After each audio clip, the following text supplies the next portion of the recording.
व्यभिचार के पाप से कैसे छुटकारा पाएं? सबसे आसान तरीका क्या है एक मसीह विश्वासी के लिए व्यभिचार के पाप से छुटकारा पाने का? कई बार ऐसा होता है कि बहुत सारे लोग मुझे ये सवाल पूछते हैं कि पास्टर जी, हम प्रभु यीशु मसीह पर विश्वास करते हैं और कई बार हमसे गलत काम हो जाते हैं, हमसे व्यभिचार हो जाता है और हम माफ़ी मांगते हैं परमेश्वर से, लेकिन बाद में फिर से वही काम को हम दोहरा देते हैं, हमसे फिर से गलती हो जाती है। हम कई बार कोशिश करते हैं कि हम व्यभिचार ना करें, लेकिन बार बार हमसे व्यभिचार हो जाता है।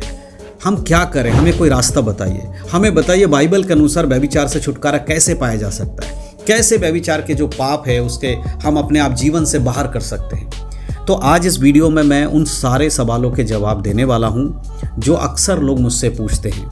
मैं आज आपको बताऊंगा कि व्यभिचार से कैसे आप बच सकते हैं, कैसे आप व्यभिचार के उस घिनौने पाप से खुद को बाहर कर सकते हैं। बाइबल का वो कौन सा वचन है जो आपको मदद करेगा व्यभिचार से बाहर हटने में, कैसे आप प्रार्थना करें कि व्यभिचार से आप निकलें और आपके जो शारीरिक व्यभिचार उससे भी आप छुटकारा पाएं, आपके जो मानसिक व्यभिचार है ना, आंखों के द्वारा, बुद्धि के द्वारा, उससे भी आप छुटकारा पा सकें। तो ये सारे चीज़ें आज मैं आपको इस वीडियो में बताने वाला हूँ। अक्सर ऐसा देखा जाता है कि बहुत सारे विश्वासी लोग जो व्यभिचार में गिरे हुए होते हैं वो प्रार्थना करते हैं, प्रभु से मदद मांगते हैं, लेकिन कई बार वो व्यभिचार छोड़ देते हैं, फिर धीरे धीरे बाद में कुछ दिन बाद फिर से वो व्यभिचार करने लगते हैं। ऐसे में उन्हें लगता है कि हम क्या करें, कैसे हम व्यभिचार से दूर हट सकें। तो मैं आपको बताना चाहता हूँ बाइबल हमें क्या बताती है। प्रभु यीशु मसीह ने अपने पहाड़ी उपदेश में इस प्रकार कहा कि तुम सुन चुके हो कि कहा गया था व्यभिचार ना करना, परंतु मैं तुमसे कहता हूँ कि कोई अगर किसी पराई स्त्री पर कुदृष्टि भी डाले तो वो अपने मन में उससे व्यभिचार कर चुका। इसका अर्थ क्या है?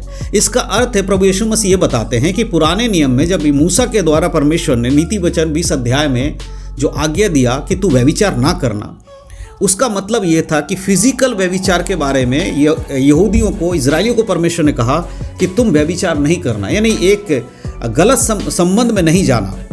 लेकिन नए नियम में प्रभु यीशु मसीह कहते हैं वो बातें तुम सुन चुके हो, लेकिन अब मैं तुम्हें एक और आज्ञा उसमें ऐड कर रहा हूँ, एक चीज़ प्लस कर रहा हूँ कि अब तुम सिर्फ फिजिकल ही नहीं, परंतु अगर तुम अपने मन में भी किसी के प्रति बुरी विचार लेकर आते हो तो तुम अपने मन में व्यभिचार कर चुके हो, तुम्हें फिजिकल करने की आवश्यकता नहीं है। तो आज के समय में बहुत सारे विश्वासियों को ये लगता होगा कि हम फिजिकल तो व्यभिचार कर नहीं, इसलिए हम व्यभिचारी नहीं है। लेकिन अगर आप अपने बुद्धि में किसी भी रूप से व्यभिचार करते, किसी स्त्री को देखकर अगर अपने मन में गंदे विचार लाते हैं तो आप व्यभिचारी हैं। अगर कोई बहन किसी पुरुष को देखकर अपने मन में गंदे विचार लाती है, वो व्यभिचारिणी है। तो ये प्रभु यीशु मसीह का बताने का वहाँ पर कारण है। आज समझे, व्यभिचार केवल फिजिकल करना ही व्यभिचार नहीं रह गया है, परंतु अब मन में भी सोचना व्यभिचार की श्रेणी में है, उसी के जैसा ही है। इसीलिए आपको समझना पड़ेगा कि केवल फिजिकल रिलेशनशिप से अगर दूर रहेंगे तो आप व्यभिचार से बच गए हो। ये आपके लिए थोड़ा और समझने की ज़रूरत है कि अब आप उससे नहीं, उससे बढ़कर आप सोच विचार में भी अगर आप कुछ सोचते हो तो भी आप व्यभिचारी बन जाओगे। फिर आप कैसे इससे निकल सकते हैं? मनुष्य से संभव नहीं है। कोई व्यक्ति अपनी ताकत और बल लगाकर इससे तो नहीं निकल पाएगा, क्योंकि मनुष्य का शरीर हमेशा आत्मा के विरोध में और आत्मा हमेशा शरीर के विरोध में कार्य करती है। शरीर कभी नहीं चाहेगा कि हम वचनों के अनुसार चले, इसलिए हमारा शरीर हमें बार बार पाप में गिराने की कोशिश करता है।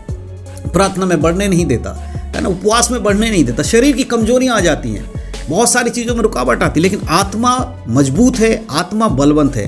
तो इन कामों को जो शरीर के द्वारा संभव नहीं है वो आत्मा के द्वारा संभव है।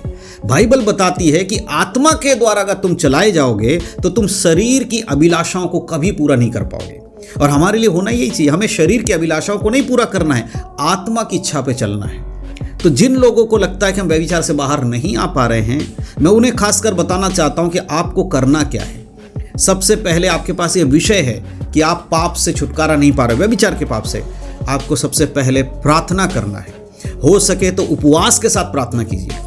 आप उपवास रखिए, इस विषय को लेकर प्रभु के समीप में बैठकर कुछ समय बिताइए और प्रभु से कहिए, परमेश्वर मेरे शरीर के द्वारा मेरे व्यभिचार हो रहे हैं, मेरे बुद्धि के द्वारा व्यभिचार हो रहा है, मैं इससे निकल नहीं पा रहा हूँ, बार बार कोशिश कर रहा हूँ फिर भी नहीं निकल पा रहा हूँ, प्रभु आप मेरी मदद कीजिए। देखिए, पवित्र आत्मा हमारा सहायक है, वो हमें इसलिए दिया गया ताकि वो हमारी सहायता करे। यूहन्ना की किताब 14 अध्याय के 26 में यीशु मसीह कहते हैं, सत्य की आत्मा नहीं, पवित्र आत्मा जब आएगा वो तुम्हें क्या करेगा? हर बातें जो मैंने तुमसे कही वो तुम्हें स्मरण दिलाएगा। तो पवित्र आत्मा हमें वचनों को स्मरण दिलाते हैं, हमारे अंदर कार्य करते हैं। जब आप अपने आप को पवित्र आत्मा के हाथों में समर्पण करके प्रार्थना करेंगे, प्रभु मेरी मदद कीजिए, मुझे व्यभिचार के पाप से छुड़ाइए, मुझे मार्ग दीजिए, मुझे सामर्थ दीजिए ताकि मैं अपने आंखों की अभिलाषाओं को अलग कर सकूं। मत्ती 5 अध्याय में प्रभु यीशु मसीह कहते हैं, यदि तेरा आंख तुझे ठोकर खिलाए उसे निकाल कर फेंक दे, यदि तेरा हाथ तुझे ठोकर खिलाए उसे काट कर फेंक दे। इसका अर्थ ये नहीं कि फिजिकल रूप से हम शरीर को नुकसान पहुंचाए, इसका अर्थ है अगर हमारी आंखें बुरी चीज़ों में जा रही हैं उसको रोकना है, हमारे शरीर अगर बुरी कामों को कर रहा है उसको हमें हटाना है। और ये तभी संभव है जब हम पवित्र आत्मा की सहायता से इन कामों को करेंगे। यही वजह है प्रार्थना नहीं करने के कारण या उपवास में नहीं बैठने के कारण आप व्यभिचार से बाहर नहीं आ पाते। आप 10,000 पास्टर से प्रार्थना करा लीजिए, कोई फर्क नहीं पड़ेगा। अक्सर लोग क्या करते हैं, प्रार्थना बहुत करवाते हैं, पास्टर जी हमारे लिए प्रार्थना कीजिए, हमें व्यभिचार से निकलना है, ब्रदर हमारे लिए प्रार्थना कीजिए, हमें व्यभिचार से निकलना है। इस तरह से अलग अलग लोगों से आप प्रार्थना कराते हैं, लेकिन क्या इससे आप व्यभिचार से बाहर आ पाएंगे? नहीं।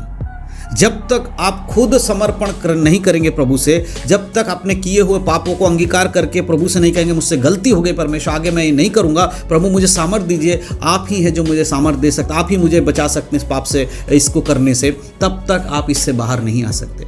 आप प्रार्थना करवाते रहिएगा, आप कभी भी उससे छुटकारा नहीं पाएंगे जब तक खुद आप प्रभु के सामने बैठकर प्रार्थना नहीं करेंगे कि मुझे पाप से, व्यभिचार के पाप से छुटकारा चाहिए। आज विश्वासियों की सबसे बड़ी कमी यही है। देखिए, पाप में गिरा हुआ व्यक्ति या पाप में गिर जाना वो आपके हाथ में हो सकता है, क्या आप जानबूझ के कर रहे हो या अनजाने में कर रहे हो, लेकिन उससे निकलकर क्षमा पाना वो पूरी तरह से परमेश्वर के हाथ में है। जब तक आप प्रभु के हाथों में नहीं समर्पण करेंगे या परमेश्वर से विनती नहीं करेंगे, वो आप खुद अपने पापों को नहीं धो सकते। आप मान ले मैं ठीक है जी, मैंने गलती हो गई, आप छोड़ देता हूँ, कोई दिक्कत नहीं है, आप कुछ दिन बाद फिर से वही काम करेंगे। इसीलिए प्रभु के संगति में बैठकर परमेश्वर से कहना, प्रभु मुझसे गलती हो गई, मुझसे पाप हो गया, मुझे क्षमा कर दीजिए, आगे से मुझे नहीं करना, इसलिए मुझे सामर्थ दीजिए ताकि मैं इससे बच सकूं। प्रभु से जब भी ऐसे कोई ख्याल आता है, तुरंत आपको अपने मन को डांटना है।